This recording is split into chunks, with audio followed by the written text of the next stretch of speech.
A woman named Dany Antilla lies wounded and semi-conscious on the floor of some warehouse. She is a police officer who was recently suspended, and the local residents who are hostile toward her are aware of this. A week earlier, Dany receives a call from Ivar, whom she has not heard from in a long time. He says with clear concern that his teenage son Silas went missing 4 days ago. Ivar has reasons not to go to the police directly, so he asks Dany for help, even though that district is outside her jurisdiction. The woman advises him to go to the police anyway. But Ivar insists that she come to Bjerre immediately and repay a debt. After all, at one point she seriously messed up their life. If that does not persuade her, then she should come for the sake of her former foster son. In truth, the woman has other things to deal with right now. She has problems with her own son, Oliver, who suffers from substance addiction. Their relationship is extremely strained. The young man constantly changes phone numbers just so his mother cannot call him. Dany tries to persuade her son to undergo treatment at a rehabilitation center once again. She is fully prepared to help him. But Oliver is not interested. He also knows nothing about Silas's disappearance. When he learns that his mother flushed all of his supplies down the toilet, the guy loses his temper and leaves once more. Against the backdrop of everything that is happening, Dany is unhappy about being assigned a partner, Malik, a newcomer and an inexperienced officer. She calls her boss and asks for someone else to be assigned to her, anyone but a police academy graduate. Dany is refused. Ivar keeps calling again and again, but the woman ignores him. Malik is aware of Dany's problems with her son and asks where the boy's father is. She reluctantly replies that he is not around. Malik and Dany together pursue and apprehend a street criminal. Malik is dissatisfied with the fact that his colleague breaks the rules and does not warn him about her next actions, which leads to a conflict. The woman finds her son. Oliver accuses his mother of Silas's disappearance, because she returned her foster child to his biological parents, even though she knew perfectly well that the family was dysfunctional. Dany tries to explain to her son that she could not act against social services, but he refuses to listen. Malik, who witnesses this, asks Dany who Silas is. The woman recalls how a couple of years earlier, she and her sons rented an apiary. Back then, they were even happy. Dany realizes that she has to go to Bjerre and sort everything out. To secure the approval of Police Captain Chennerbeck, she lies, saying that she is going there to meet an informant. Malik understands that this is not true and insists on going with her. The man wants to know who Silas is. Dany tells him that Silas is her former foster son who has gone missing. His family works in farming, but the place is ruled by drunkenness and cruelty. The officers are met by Vera and Kimon, the younger children of Ivar and his wife, Bol. Their parents are not home yet, but they allow the officers to wait there and even check the computer. Apparently on the day before his disappearance, Silas bought 2 ferry tickets in one direction. Bol appears, outraged that the officers entered her home without her knowledge. Dany explains that they are there to help, because Ivar called her yesterday. This prompts a melancholic smirk from Bol. Malik suggests that perhaps Silas does not actually want to be found. This theory is supported by the purchase of the 2 ferry tickets. Silas's father, Ivar Dunk, is very ill, and Bol is forced to take care of him. The man categorically refuses to go to the hospital, preferring to die at home. In a weak voice, Ivar thanks Dany for coming and mentions a certain blacksmith, saying that there is something off about him. Kimon explains to the officer that Silas was apprenticed to the blacksmith. The officers immediately go to the address. The man claims that he knows nothing that could help them. Only one thing is clear: Silas, who worked for the blacksmith, took an advance on his wages and left. On their way, Dany and Malik are confronted by armed locals who are unhappy about the police presence in their town. They insist that the officers have no business being there, because the boy simply decided to leave. Dany remains calm, firmly advising them to step aside. Just a minute later, the woman receives a call from Kimon, who reports that Silas's body has been found in the river. Bol has a hysterical breakdown. From this moment on, an official investigation begins. Catty, the wife of Elis, who is a pig farmer and Ivar's brother, mentions Silas's former girlfriend, Becca. Bol is in despair. Her eldest son is dead, her husband is dying, and her younger son is not yet capable of taking on the responsibilities of running the farm. And Harold, the intellectually disabled son of Catty and Elis, is certainly not capable of handling this either.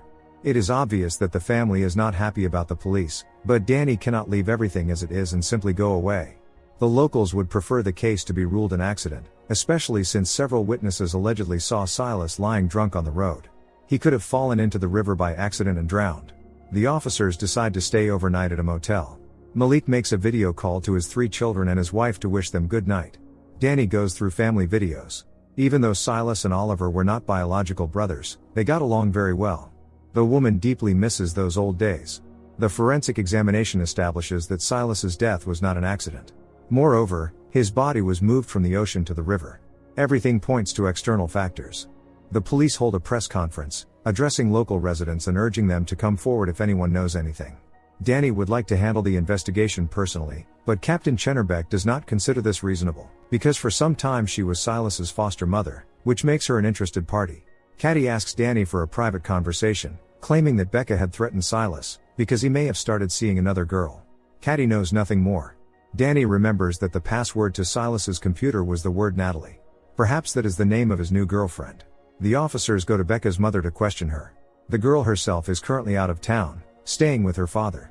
As it turns out, Becca knew that Silas had been blackmailing the blacksmith, extorting money from him. The officers immediately head there, but find the man dead as well. And this is clearly no accident. Kimon cannot bear to stay in a house where his mother gets drunk with her friends, blaming either Becca or Elis for what happened.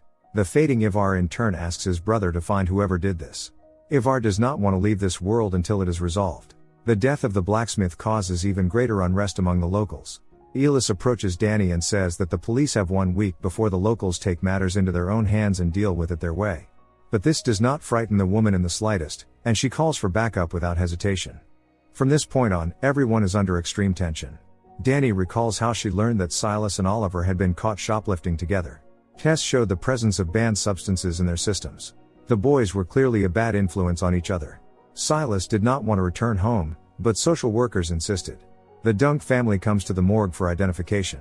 The relatives argue, shifting the blame onto one another. Kimon refuses to take part and waits outside. Dany approaches him and asks what the root of the family conflict is. The boy answers that it is about a plot of land on the farm, and confirms that Natalie was Silas's girlfriend. After that, Kimon refuses to talk any further, as his parents have forbidden him from communicating with the police. One of the witnesses claims that on the day of the fatal events, he saw Silas near the ocean together with an unknown man, and that the two were behaving suspiciously. But that man was not the blacksmith. Among other things, the examination reveals a strange symbol carved into Silas's arm. But who carved it, and why? It also remains to be obvious who the guy was planning to leave with on the ferry. There is a sense that he was running from something. But the blacksmith, who likely passed away voluntarily, is definitely not involved. Finally, Oliver calls his mother back and asks how the investigation is progressing. She hates having to say that Silas is gone. Oliver refuses to believe it and hangs up. All this time the guy had been staying in a den, surrounded by friends who lead an immoral way of life. Ivar recalls the times when he and Elis could act as they pleased, relying solely on their authority. But now everything has changed. Ivar tells his brother that he knows what needs to be done. Bol angrily confronts Elis about the will, convinced that everything should go to her, because their family is barely making ends meet. Elis merely replies calmly that he was not the one who drew up the will. Dany finds out that the plot of land at the center of the family conflict has disputed legal issues regarding ownership. There are only 3 brothers, Elis, Ivar, and Ragnar. After checking Silas's phone, it is established that he had been texting with a certain man number 1.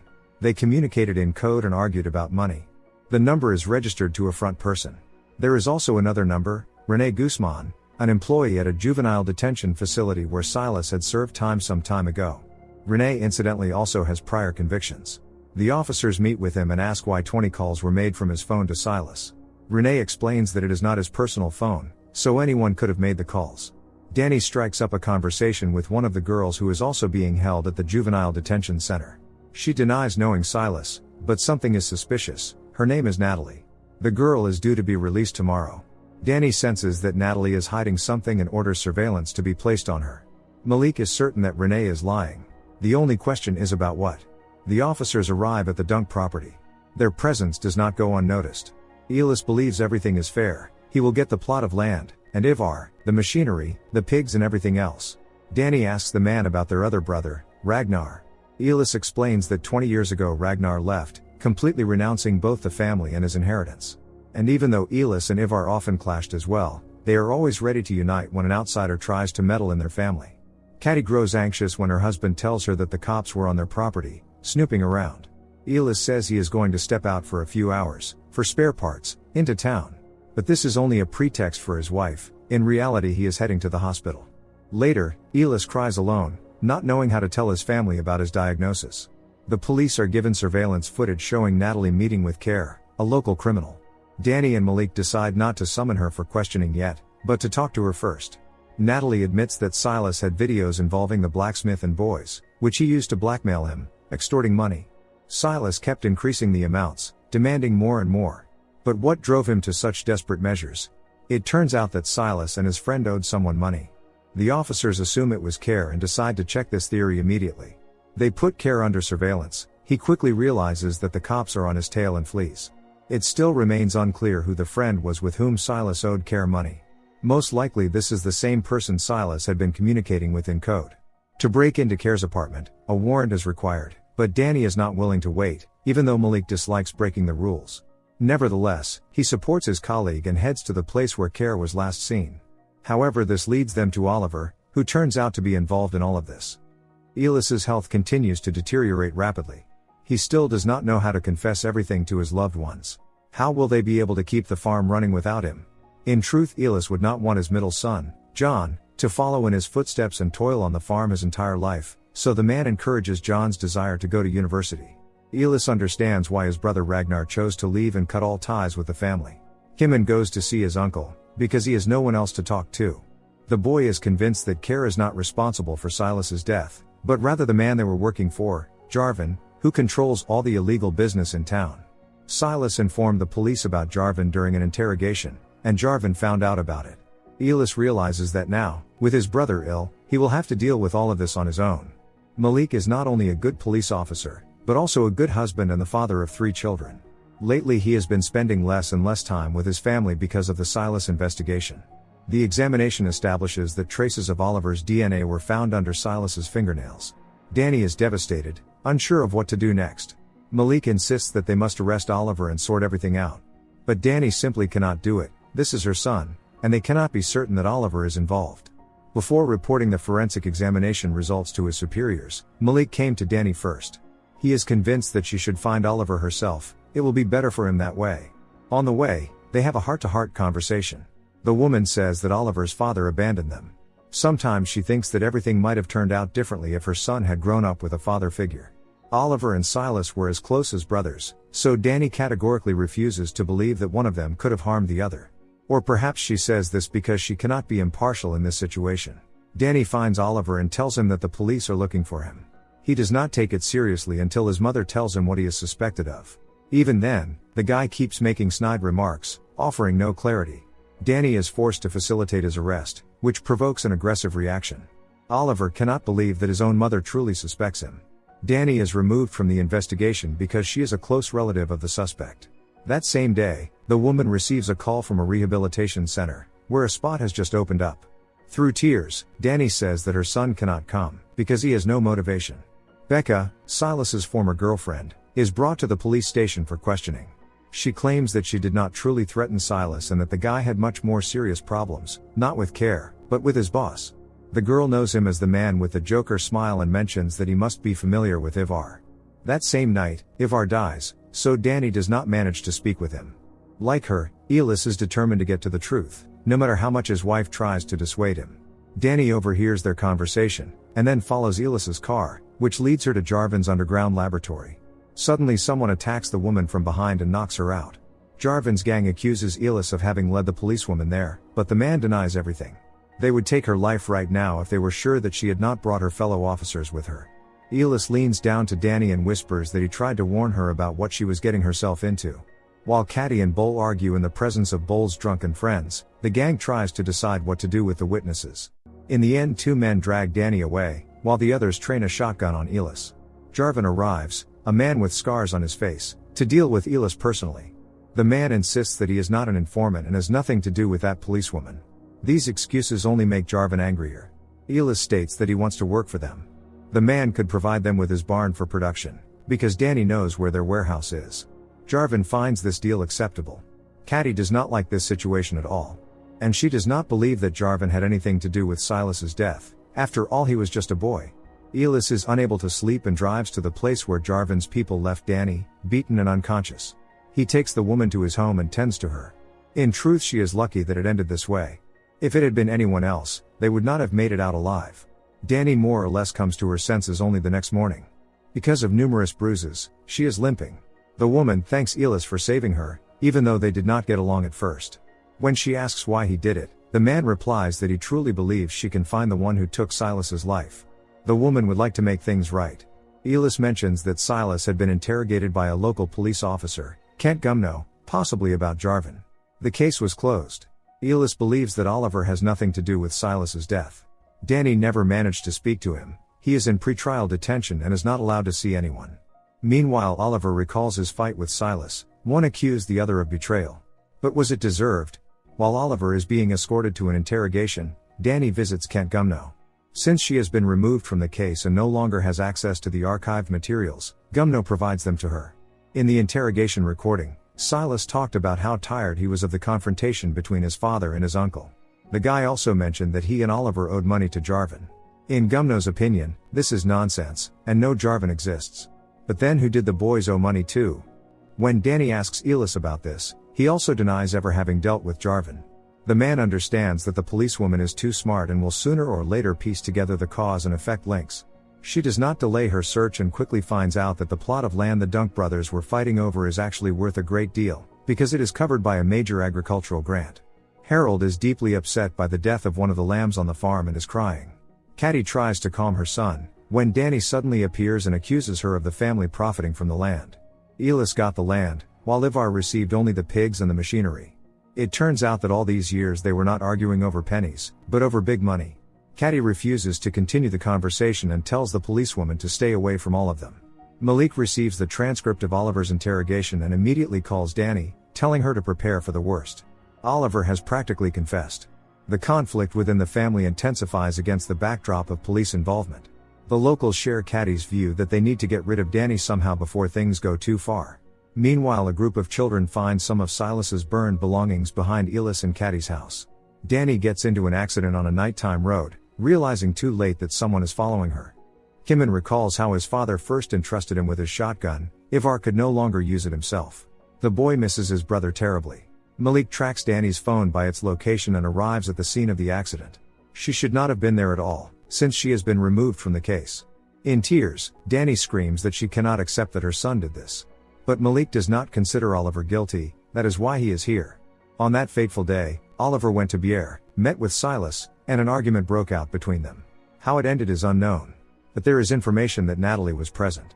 The police want to speak with her as soon as possible, but the girl has disappeared. No one knows where she is. However, the next day Natalie comes to the motel where Dany and Malik are staying on her own. The girl says that Renee, an employee at the juvenile detention facility, tried to sort out Silas's problems, but without success, because Care was threatening the boys, demanding that they repay the debt. Silas and Oliver met in Bière, which led to a conflict, because Oliver spent part of the money on substances. After that, they took the remaining money and went to talk to the person they owed. Jarvan, whose real name is Lenny Krog, gave them 2 weeks to gather the full amount. This forced Silas to blackmail the blacksmith. When it became clear that things were going very badly, Silas bought 2 ferry tickets in order to escape. Dany realizes that Elis lied to her when he claimed not to know Jarvan. Elis has only one motive: revenge. He deliberately waited until Dany gathered enough evidence of Jarvan's guilt. And now Elis is ready to act. However, the situation changes when the truck found at the crime scene is linked to Catty's family. Upon learning this, the woman panics, because she has something to hide. To save herself, Catty decides to make it look as if her intellectually disabled son, Harold, is involved. At the same time, Elis attacks Jarvan, and in a fit of rage begins to beat him until Lenny stops breathing. After that, Elis receives a call from his wife, who begs him to come immediately, screaming into the phone that Harold has confessed to everything. The truck found at the crime scene is irrefutable evidence. At home, Elis demands that his son tell him what he has done. Harold only repeats that he just wanted to protect his mother. Dany shows up at their house, hoping that it is not yet too late, because if Jarvan is gone, the only chance to prove her son's innocence will disappear. But Elis has already done everything, realizing that he took revenge on the wrong person. Catty urges Harold to confess to the policewoman right now that it was he who took Silas's life over an insult. Catty claims that she helped her son hide the body. After these words, Harold runs away. Elis knocks Dany out. She falls to the floor. He cannot allow the policewoman to leave the house. The man categorically does not believe that Harold could have done such a thing, because he is completely harmless. Everything points to Catty. The woman screams that all she cares about is the well-being of their family. She already knows that her husband is dying of cancer, no matter how carefully he tried to hide it. Silas's family is informed of Harold's possible involvement. Everyone is shocked by this. Dany feels that something is wrong. Bull suspects that it is not Harold behind this, but Catty. And that is indeed the case. Silas repeatedly threatened their family over the dispute about the plot of land. Catty knew that Elis would not go through with it, so she asked her middle son to handle everything. And he took Silas's life. Catty helped her son hide the evidence. Now John tells his father the whole truth. Of course Elis will do everything to protect his child. The man calls his brother Ragnar, with whom he has not spoken for many years. Ragnar however owes him a favor. Dany and Malik search for Harold in the forest, but Elis and John find him first. The man tells Harold that he will go to live with his uncle Ragnar. Silas's family, having gathered a crowd of enraged locals, goes to carry out justice on Catty personally. In despair, the woman tries to hide. The police catch up with Elis and his sons. Kimon intervenes, holding his father's shotgun. He intends to avenge his father. To protect his children, the man takes the blame upon himself. Kimon shoots him. Dany urges Malik not to tell anyone the truth, otherwise Elis's sacrifice will be in vain. He gave his life for his son's future. By the time the crowd disperses, Catty is already dead. Malik supports his colleague's version, even though as a good police officer, he should not have. All charges against Oliver are dropped. Dany hopes that her son will finally agree to undergo treatment for his addiction at a rehabilitation center. Oliver is still angry at his mother for facilitating his arrest. Dany in tears hugs him despite his attempts to push her away. At some point Oliver stops resisting and hugs his mother back. Some time passes. Dany returns to tending the apiary. Oliver has at last completed treatment at the rehabilitation center. Don't forget to subscribe to our channel not to miss more exciting new products. Also, the authors will be pleased if you leave your opinion in the comments.